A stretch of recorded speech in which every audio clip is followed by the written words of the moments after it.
January 30th, 1943. Berlin, 11 o'clock in the morning. Inside the Reich Broadcasting House, the marble corridors echoed with expectation. This was the 10th anniversary of Nazi rule, the day when Reichsmarshal Hermann Göring, the second most powerful man in Germany, would speak to the nation a triumphal address to celebrate what the regime believed was an unstoppable march toward total victory. But as Göring adjusted his uniform and leaned toward the microphone, the wail of air raid sirens sliced through the air like a blade. The broadcast cut to static. Technicians froze. For a moment, the Reich's capital itself seemed to hold its breath. Then came the distant thunder of engines, not the slow, metallic roar of the RAF's heavy bombers, but something higher pitched, faster, almost light. 3 aircraft streaked over Berlin at 25 feet. Small, swift, wooden. They were British de Havilland Mosquitoes machines built not of steel or aluminum, but of plywood and balsa. And yet, at more than 400 miles per hour, they had just done the unthinkable, struck Berlin in daylight, unescorted, with near impunity. Göring's speech was silenced, his pride shattered. In that moment, humiliation turned into obsession. The Luftwaffe commander, whose pre-war boast, "No enemy bomber can reach the Ruhr. If one does, you may call me Meyer," had become legend, now faced an impossible contradiction. A wooden airplane, built by a decadent democracy, had penetrated the heart of the Reich on the most sacred date of its political calendar. For Göring, the shock wasn't merely military, it was ideological.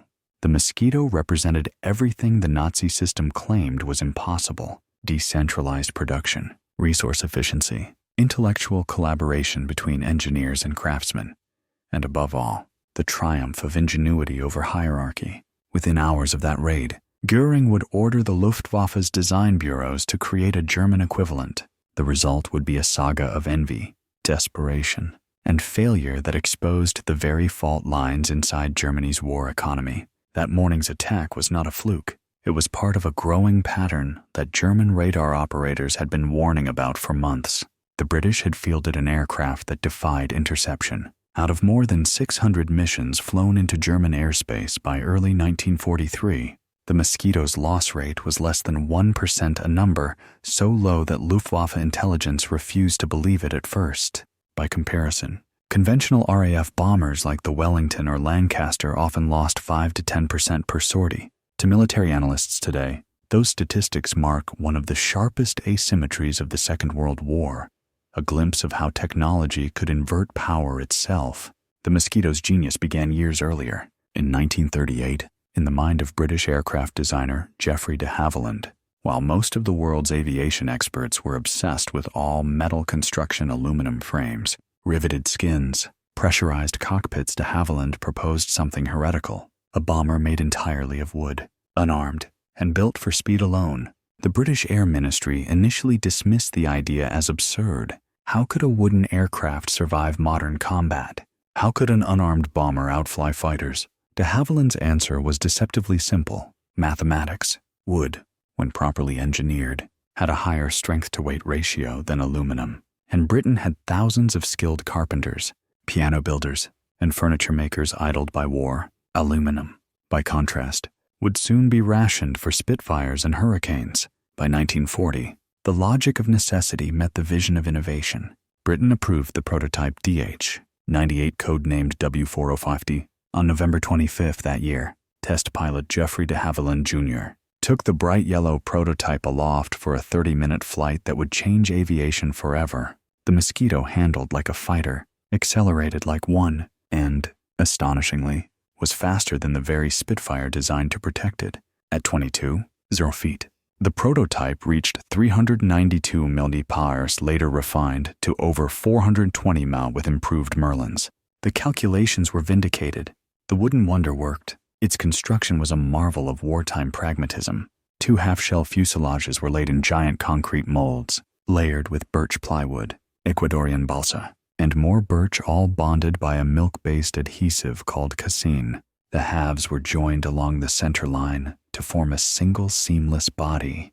The wings, made of spruce and ash spars, were skinned with the same laminated wood, polished to a smoothness that reduced drag by up to 20%. The design required no rivets, minimal metal, and could be built in furniture shops rather than aircraft factories. Britain's decentralized economy became an asset. Cabinet makers who once produced mahogany tables now built bomber fuselages. Women, retirees, and craftsmen too old for service found new purpose gluing and sanding components that would soon outfly the Reich's best interceptors. By 1942, the Mosquito was operational in multiple roles: reconnaissance, light bombing, pathfinding, even night fighting. Its adaptability astonished military planners. It could fly 500 miles, carry a 4-pound bomb load, and escape at speeds no German aircraft could match. Its wooden skin even scattered radar signals, a primitive precursor to stealth. For the Luftwaffe, this posed an existential crisis. German engineers, long convinced of their technological superiority, suddenly faced a British aircraft that defied both their logic and their ideology. A plane made of plywood, a material associated with poverty, was outclassing the products of their most advanced metal workshops. By January 1943, the psychological damage was spreading. Reports from German air defense units described an enemy bomber they could neither hit nor follow. Fighter pilots climbing to intercept at 30 feet often found nothing but contrails, vanishing beyond sight. Morale plummeted. That day in Berlin was the breaking point. Göring's face, witnesses later recalled, flushed from red to gray. The Reich's propaganda machine would later claim that the attack was exaggerated, that the damage was minor. But in private, the humiliation was absolute. "I am green and yellow with envy," Göring raged weeks later at a meeting with his engineers. "The Englishman, who has more aluminum than we do, builds a wooden machine, and it flies faster than anything we have." His words would mark the beginning of one of the strangest technological races of the war, an attempt by Nazi Germany to copy the Mosquito, to build its own wooden aircraft that could match the British original. It would end in tragedy, waste, and irony, a failure not only of engineering but of understanding, for in trying to imitate what they could not comprehend, Germany would prove the very point the Mosquito embodied: that innovation thrives not under tyranny, but under freedom. By the spring of 1943, the wooden menace, as Luftwaffe pilots bitterly called it, had become a fixture in the German sky and a nightmare in the minds of its defenders. The de Havilland Mosquito's raids on Berlin were not devastating in physical terms.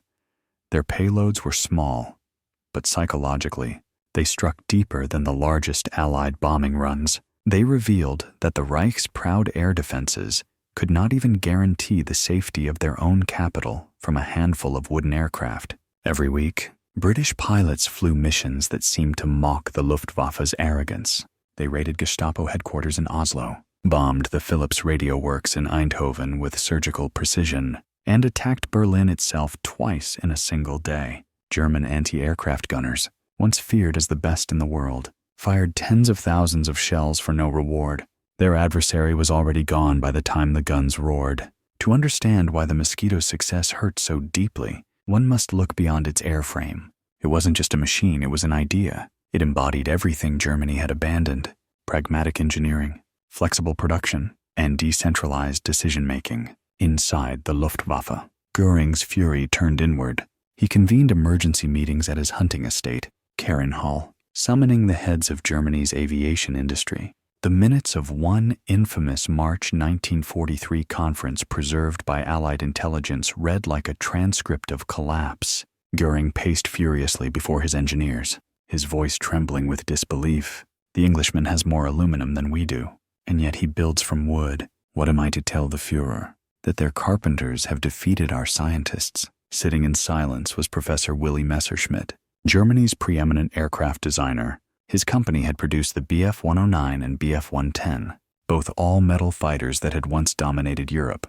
But against the Mosquito, neither could compete. They were slower, heavier, and limited by altitude. Göring turned to him with a sneer. "You, Herr Professor, are supposed to be the greatest designer in Germany. Tell me why you cannot build something like that."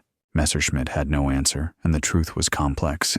The entire German aviation system was built around aluminum, the strategic metal of the future. For years, The Nazi state had poured resources into metal aircraft technology, optimizing every factory and every supply chain around it. Engineers, machinists, even riveters all had been trained for aluminum construction. To switch to wood was not a technical problem. It was an industrial revolution. Wood required a different skill set. It demanded carpenters, not metalworkers, adhesives, not rivets, and above all, access to materials that Germany simply didn't possess. High-grade balsa came from Ecuador. Birch plywood came from Finland and the British Commonwealth. The special adhesives used by de Havilland casein and later synthetic phenolic resins were the product of chemical industries already stretched to the limit by Germany's synthetic fuel program. Nevertheless, Göring's command carried the weight of obsession. The Reich would build its own wooden wonder. The task fell to Focke-Wulf, under the direction of engineer Kurt Tank, one of the few designers with enough prestige to resist Göring's wrath, at least for a while. Tank's assignment was clear but paradoxical. Build a plane like the Mosquito, using resources Germany didn't have, on timelines that were impossible. The project was named the Ta-154 Mosquito, an ironic imitation of its British rival. On paper, it was promising. Twin engines, high speed, pressurized cockpit, and heavy armament designed for night interception. The plan called for a top speed of 440 mph and a ceiling of 37, 0 feet numbers that, if achieved, would match or surpass the Mosquito. But where de Havilland had taken years to refine its concept, Focke-Wulf was given months. Kurt Tank's engineers scrambled to design wooden molds, glue formulations, and construction methods, all while navigating shortages that grew more desperate each week. The Reich's economy was already collapsing under the strain of total war. Aluminum was rationed.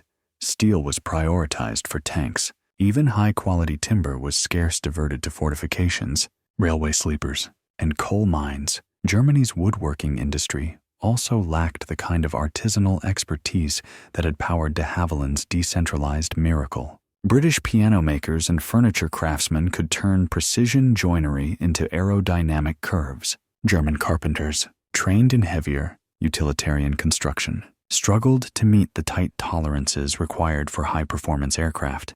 In June 1943, the first Ta-154 prototype finally took flight at Langhagen Airfield. Test pilot Hans Sander, some say Kurt Tank himself, lifted off and banked into the sky. Observers on the ground cheered. For a moment, it seemed that Göring's demand might actually be fulfilled. The wooden fuselage gleamed.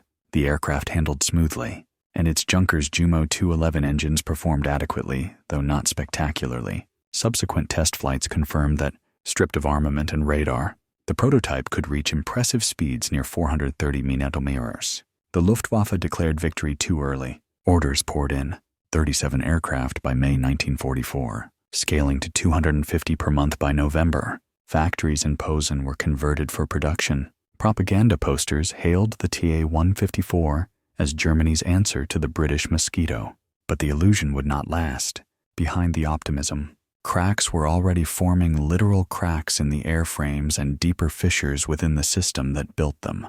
The wood was inconsistent, the adhesives unreliable, the engines delayed. Junkers struggled to deliver the powerful Jumo 213 engines promised for production, forcing early models to fly with weaker substitutes. And yet, none of these technical flaws were as destructive as the ideological one. Germany's rigid hierarchy, its refusal to trust decentralized expertise, made genuine innovation impossible. Where de Havilland empowered factory foremen to modify techniques and experiment, the Reich demanded absolute obedience to plan and protocol. Every improvement required approval from Berlin, often weeks too late. Meanwhile, British Mosquitoes continued to evolve, their roles multiplying. Fighter bombers hunted German trains, Pathfinders marked targets for heavy bombers, and reconnaissance variants mapped the Reich's heartland. Göring's promised revenge weapon was still grounded, its first squadrons delayed again and again. And then, in 1944, disaster struck a twist of fate so cruel and ironic that it would later become legend. The British bombers that the Ta-154 was meant to destroy would end up destroying the very factory that made it possible. May 29th. 1944 night over Western Germany. The air vibrated with the deep, rhythmic pulse of hundreds of aircraft engines. More than 700 Royal Air Force bombers streamed toward the Ruhr Valley, their formation visible on German radar like a metallic storm front. One of their key targets, Wuppertal, home to the Goldschmidt chemical plant, the only facility in the Reich producing Tego film, a high-performance adhesive essential to the TA-154 program. As the first bombs fell, the night turned to fire. The inferno that followed would kill thousands and reduce the city to ash. Among the destroyed buildings was Goldschmidt's laboratory, the heart of Germany's experimental wood composite research. In a single night, the Luftwaffe's dream of a wooden mosquito collapsed under its own sky. The irony was unbearable. The very aircraft Göring had sworn to replicate had now annihilated the one factory producing the glue that held its imitation together. But to understand the full catastrophe, we must rewind a few weeks before the firestorm. By early 1944, Kurt Tank's team at Focke-Wulf had completed several Ta-154 prototypes. Their performance, at least in isolation, looked promising. Smooth handling, excellent acceleration, and high climb rates when the aircraft stayed in one piece. The early test models used Tego film, an advanced phenolic resin adhesive. When applied to laminated birch and spruce, it created a chemical bond nearly as strong as metal rivets. It was Germany's answer to de Havilland's case and glue, a triumph of chemical engineering under siege conditions. Yet, even before Wuppertal's destruction, the signs of strain were evident. Production was chaotic. Factories lacked consistent timber quality. Humidity ruined glue batches.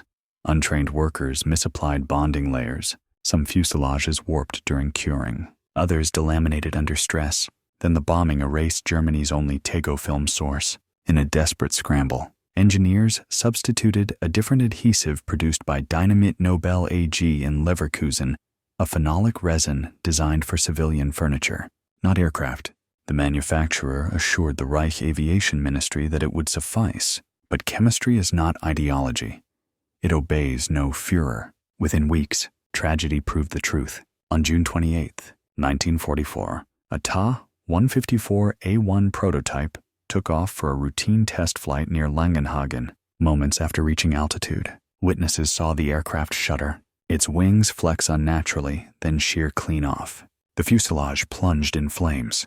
The post-crash investigation revealed that the substitute glue had chemically reacted with the wood fibers, weakening them until the structure literally dissolved in air. Still, the regime refused to accept defeat. Production continued under pressure from Göring and his deputy, Erhard Milch. Two more prototypes followed, both meeting the same fate: spontaneous mid-air disintegration. Kurt Tank, pragmatic and exhausted, grounded the entire fleet. He knew the truth. Germany lacked not just materials, but the industrial culture that had made the British mosquito possible. But the Nazi system punished honesty. His reports were buried, his warnings ignored. By August 1944, the project was dead in all but name. The Reich Aviation Ministry quietly canceled further production. Even as propaganda posters continued to boast about the German mosquito, barely 50 units had been built, most of them incomplete, and nearly all grounded. A few airframes were cannibalized for parts. Some were hastily issued to experimental night fighter squadrons for testing. In the field, they fared disastrously. The engines overheated, the landing gear failed, and the airframes absorbed moisture, warping after weeks of service. The glue degraded faster in humidity, sometimes peeling in layers that technicians compared to wet paper. The Luftwaffe's frontline units, already battered by Allied superiority, wanted nothing to do with it. "It is not a machine of war," one squadron commander wrote bitterly. "It is a coffin with wings." Meanwhile, de Havilland's mosquito continued its ascendance. By mid-1944, it had become the most versatile aircraft in the Allied arsenal. A photo reconnaissance platform, a precision bomber, a pathfinder for heavy raids, a night fighter, a maritime strike weapon. It could carry rockets, torpedoes, or even the massive 4-pound cookie bomb. RAF records from the period show a stunning contrast. While Germany's TA-154 program produced barely 70 airframes, most unfit for combat, Britain had already built more than 5 Cero mosquitos spread across factories in the UK, Canada, and Australia. The production model was so decentralized that even if one site was destroyed, others filled the gap within weeks. This was not coincidence. It was design philosophy, where Nazi Germany centralized everything from design approval to production quotas. Britain dispersed authority. Cabinet makers in small towns built wing sections. Piano makers produced fuselage halves. Local workshops assembled tailplanes. The system was chaotic only on paper. In practice, it was resilient, anti-fragile, an industrial organism that learned and adapted faster than its enemy could comprehend. The Luftwaffe's collapse into inefficiency was the mirror opposite. Engineers fought bureaucrats, ministries fought one another, and personal rivalries trumped technical logic. Ernst Heinkel lobbied to prioritize his He-219 night fighter. Junkers demanded engines for its own bomber programs. Göring, obsessed with prestige, ordered resources shuffled between pet projects. The result was paralysis disguised as productivity. By late 1944, Kurt Tank tried to salvage the Ta-154 by fitting the few surviving prototypes with the long-promised Jumo 213 engines. The results were mixed. The aircraft's speed improved slightly, but so did its instability. Test pilots complained of violent pitch oscillations, poor roll control, and excessive vibration. One remarked that it felt as if the airplane wished to tear itself apart. The program limped on into 1945, consuming resources Germany could no longer spare. When Allied forces crossed the Rhine, they found skeletal remains of Ta-154s scattered across abandoned airfields, airframes half-built, their glue joints cracked open by cold. Some had been repurposed as training platforms for jet pilots, others left to rot in hangars with missing wings. In total, fewer than 70 aircraft were completed. Only a handful ever flew in combat, and none successfully intercepted a mosquito. The irony was as poetic as it was devastating. The Reich had spent years trying to mimic a British design that symbolized flexibility, efficiency, and restraint values utterly alien to Nazi ideology. The mosquito had not only outflown Germany's fighters, it had exposed the weakness of its entire industrial and intellectual system.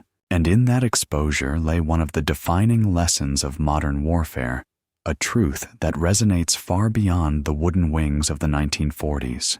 The strength of a nation's weapons lies not merely in their material, but in the mindset that builds them. By early 1945, the Ta-154 program existed only on paper, its last prototypes grounded in hangars littered with sawdust and regret. For all its promise, the German mosquito had become a ghost, a monument to what happens when ideology collides with engineering reality. The Luftwaffe's top brass no longer spoke of it in meetings. The propaganda posters had quietly vanished.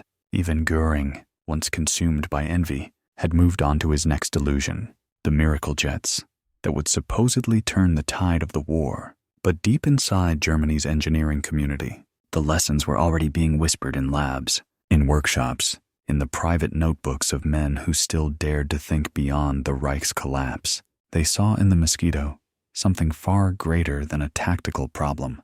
They saw the blueprint of a new industrial logic, one that had outmaneuvered the German war machine not through force, but through flexibility. To the Allies, meanwhile, the de Havilland Mosquito had matured into a legend. Its dual Rolls-Royce Merlin engines carried it faster than any fighter designed to stop it.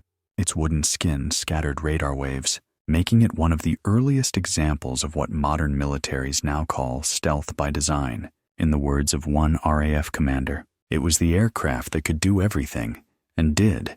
From 1943 to 1945, Mosquitoes bombed Gestapo offices, intercepted V-1 launch sites, and led precision raids into the heart of occupied Europe.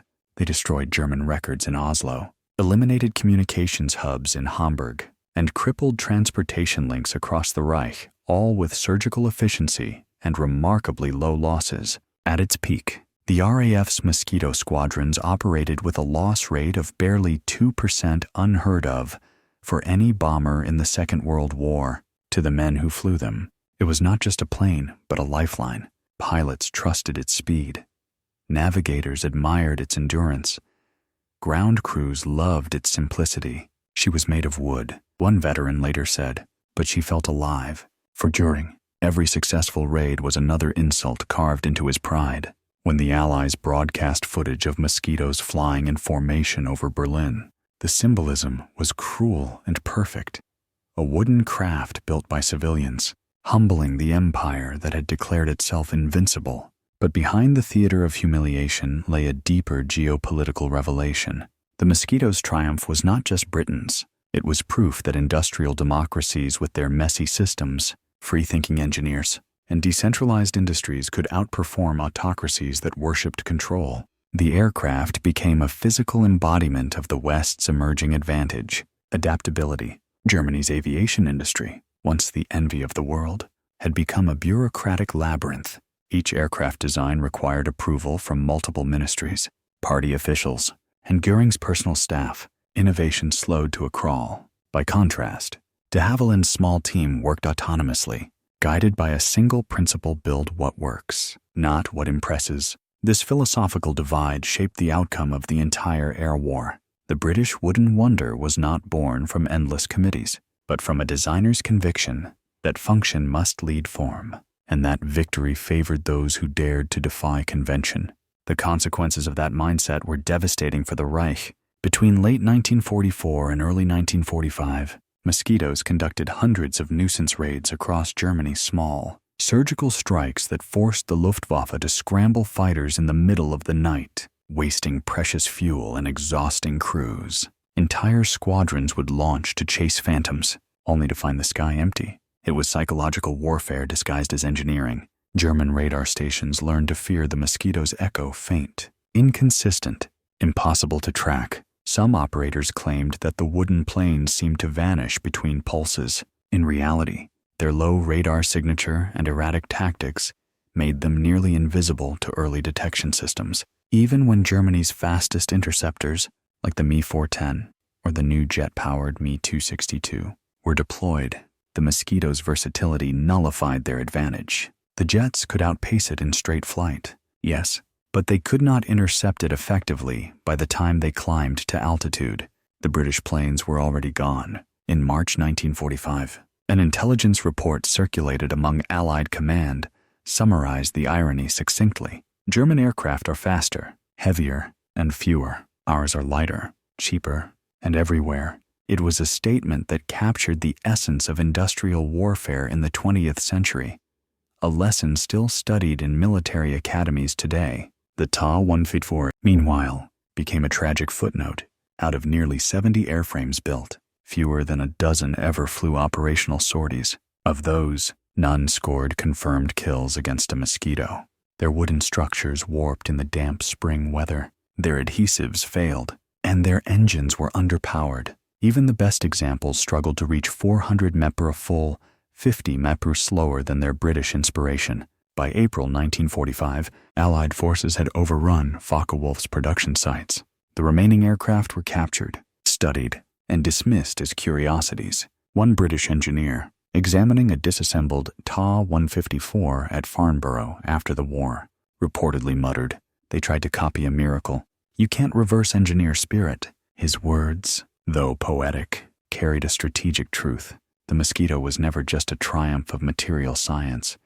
It was the triumph of a system that allowed creativity to flourish under pressure. Britain's democratic chaos had proven more efficient than Germany's authoritarian precision. Even as the war drew to a close, this realization began reshaping global thinking. The Allies, particularly the Americans, took the Mosquito's lesson to heart. Decentralized production, modular design, and material innovation became the cornerstones of post-war industry. Within a decade, those principles would guide the creation of new technologies from early jet bombers to composite spacecraft. For Germany, the failure of the Ta-154 symbolized more than a lost engineering contest. It was a reflection of the entire regime's collapse, a dictatorship that demanded miracles from men it refused to trust. Göring's envy, once personal, had become national. In the final days of the Reich, as Berlin burned and Allied bombers roared overhead, a few surviving Ta-154s were found in hangars around Schleswig and Rostock.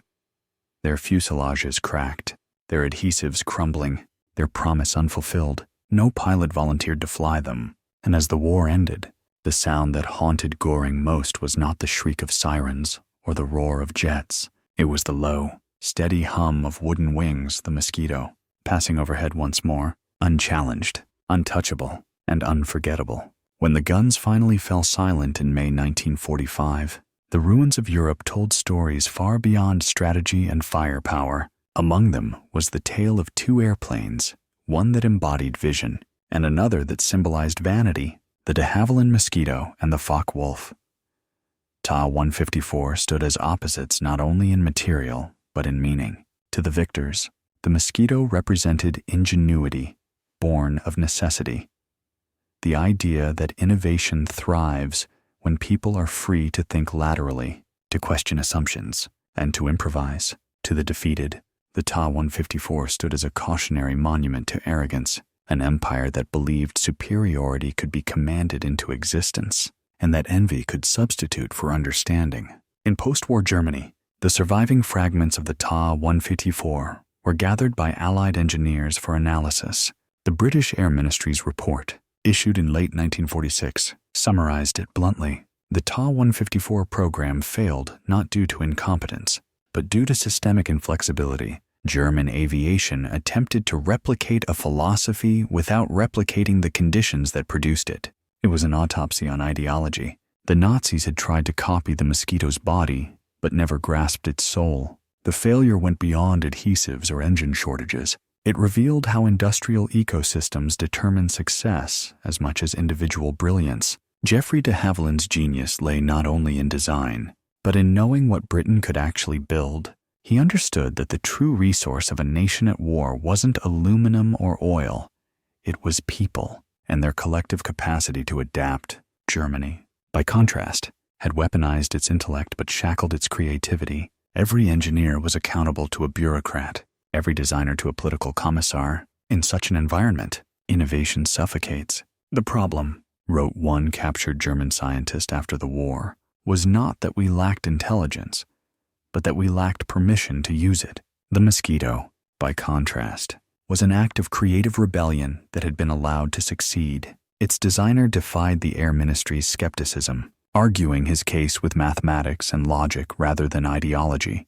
That culture of dissent, rare in wartime bureaucracy, became one of Britain's secret weapons. During the early Cold War, military historians and economists began studying the Mosquito as a case study in wartime innovation. Rand Corporation papers from the 1950s cited it as an early example of adaptive industrial mobilization, a phrase that would later shape American defense policy. The concept was simple yet profound. When resources are scarce, decentralization beats central control. The British wartime economy had proven it. De Havilland's wooden bomber could be built by hundreds of small subcontractors across the Commonwealth, using non-strategic materials without disrupting the production of fighters or heavy bombers. The aircraft's genius was that it fit within the limits of its environment.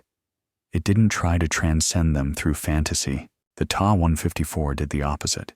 Göring's demand for a German Mosquito ignored the material realities of a nation under siege. By 1943, Germany was short of aluminum, rubber, oil, and time.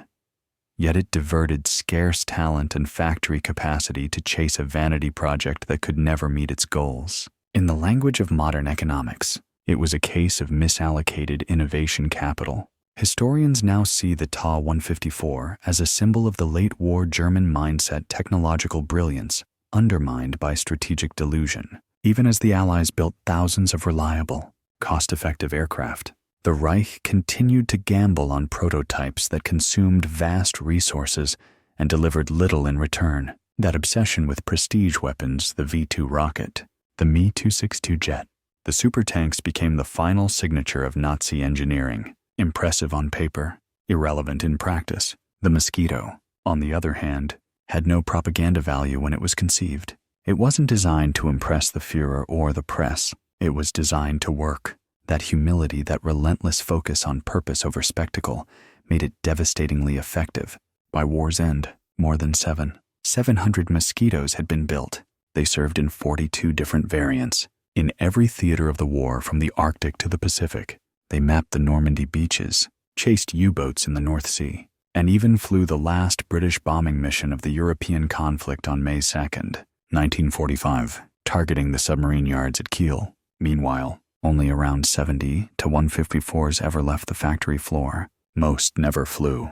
The comparison was staggering not just in numbers, but in philosophy. The Mosquito turned scarcity into strategy. The Ta-154 turned strategy into scarcity. Yet, in an ironic twist of history, Kurt Tank, the man who tried to copy the British wooden bomber, would later become one of post-war Germany's most respected engineers. After escaping to Argentina in 1947, he helped design the Polki II jet fighter, one of the first supersonic aircraft in the Southern Hemisphere. His later reflections, recorded in a 1962 interview, carried an almost painful honesty. "We were engineers building under tyranny. We built what we were told to build, not what we knew would win the war." His words echoed what de Havilland himself had once said about his own design philosophy. A plane must first be practical.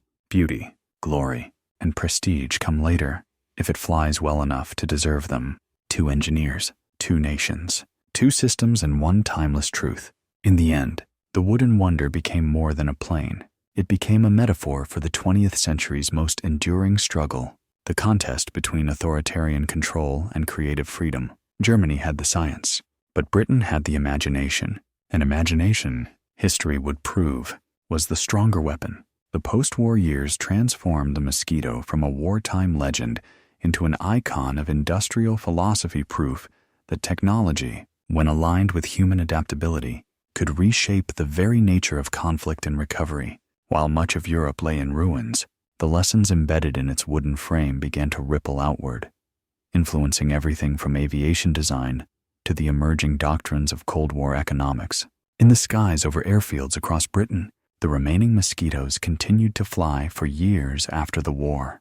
Their missions had changed from bombing to mapping, from killing to cataloging. They now photographed continents, charted weather patterns, and served as testbeds for radar and jet-assisted takeoff systems for engineers and pilots alike. The aircraft became a living reminder that efficiency could be as revolutionary as raw power. In 1948, the Royal Air Force retired many of its wartime Mosquito squadrons, but even as they were decommissioned, their DNA flowed into the next generation of aircraft, the Canberra, the V-bombers, and eventually early American jets such as the B-57, all borrowed the Mosquito's core design logic: lightweight composites, twin engines for redundancy, and versatility across roles. The British government quietly called this principle pragmatic performance, an unglamorous term for what had, in truth, rewritten the rules of modern engineering. Meanwhile, across the Atlantic, analysts at the newly formed RAND Corporation dissected the Mosquito's production system as a model of distributed resilience. RAND's 1949 internal paper on industrial decentralization under combat pressure cited the Mosquito as a textbook example of how democratic societies could weaponize flexibility. The conclusion was striking. In systems where initiative is permitted to flow downward, innovation moves upward faster. It was not just a comment on war production, it was a commentary on governance itself. This insight would later shape American and NATO strategic thinking during the Cold War.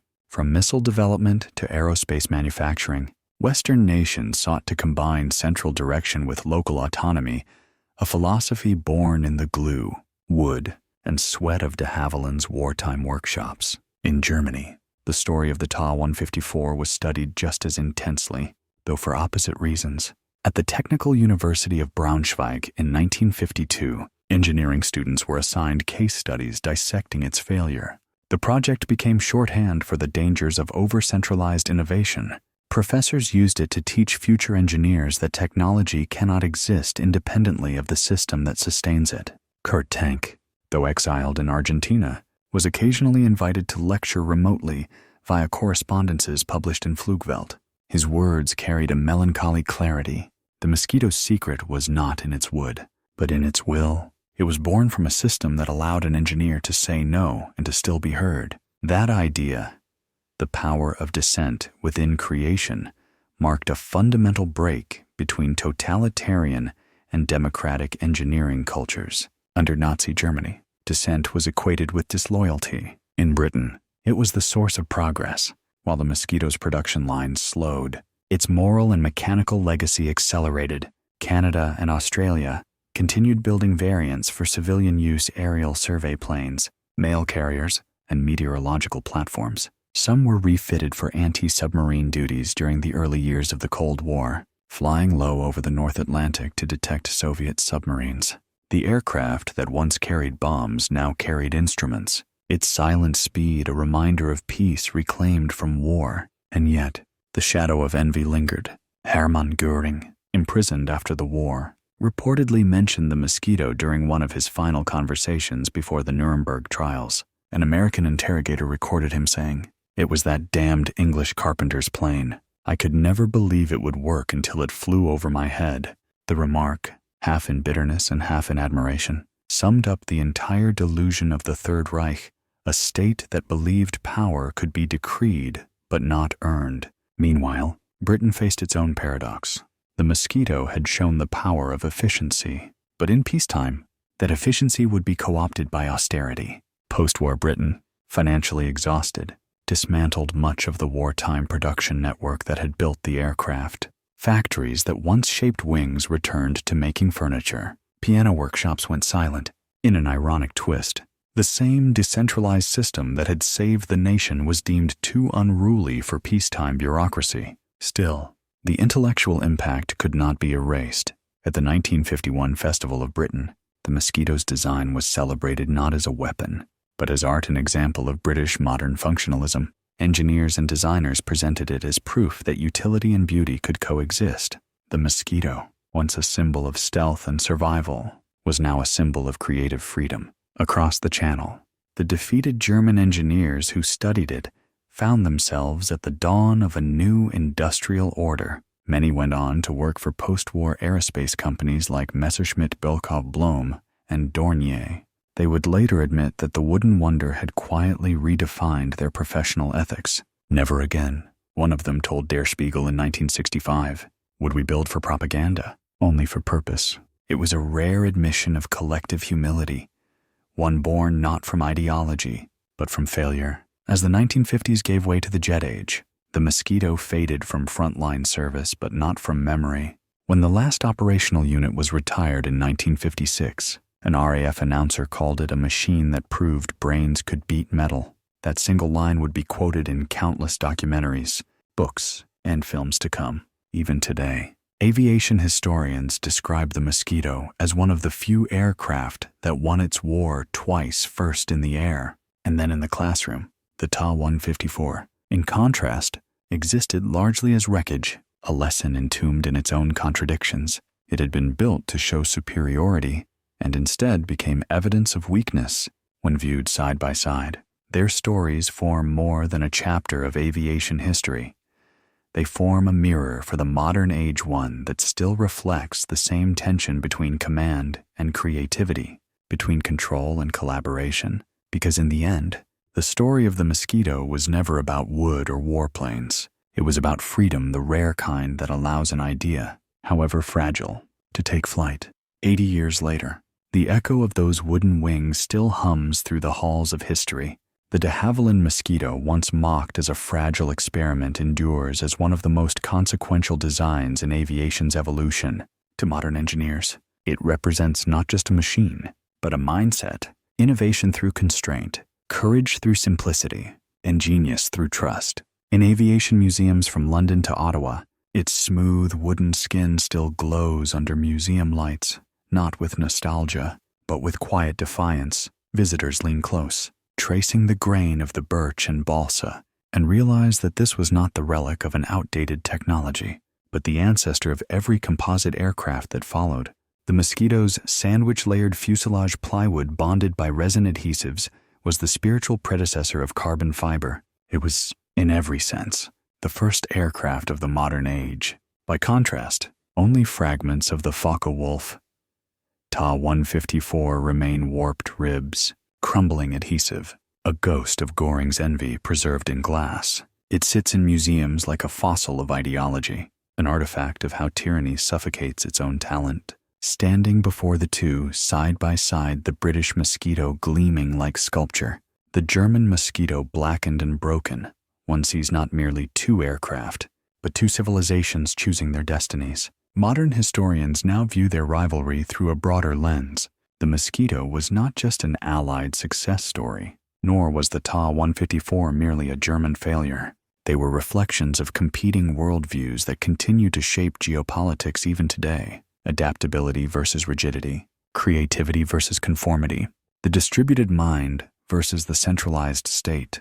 Economists at the London School of Economics have called the Mosquito a wartime proof of concept for decentralized capitalism. What that means is simple: in systems where local actors are trusted to innovate, progress accelerates. De Havilland's design thrived because Britain empowered its craftsmen to make real decisions. There was no ministry micromanaging every glue mixture or wing assembly. Innovation emerged from below. The Reich, by contrast, strangled its own competence. Its engineers were brilliant, but their decisions were bound by party loyalty and fear. The Ta-154 failed not because its blueprints were wrong, but because its ecosystem was. That lesson would outlive both aircraft. It would inform NATO's command doctrines, Silicon Valley's innovation culture, and even the logistics models of the modern global economy. The Mosquito became, in hindsight, the world's first agile project built by small teams, tested iteratively, and scaled through trust. Even today, defense analysts cite it in policy papers. Rand's 2015 retrospective, The Wooden Revolution, Lessons from the Mosquito, concluded, the greatest technological leap of the 20th century was not the jet engine or the atomic bomb. It was the rediscovery of adaptability under constraint. But the story's human dimension is what endures most powerfully. To the men and women who built the Mosquito, it was not an abstract engineering feat. It was an act of defiance. Britain, under siege and short of metal, had turned to its carpenters, boatwrights, and piano makers, people who had never seen a battlefield, and asked them to build the future. And they did.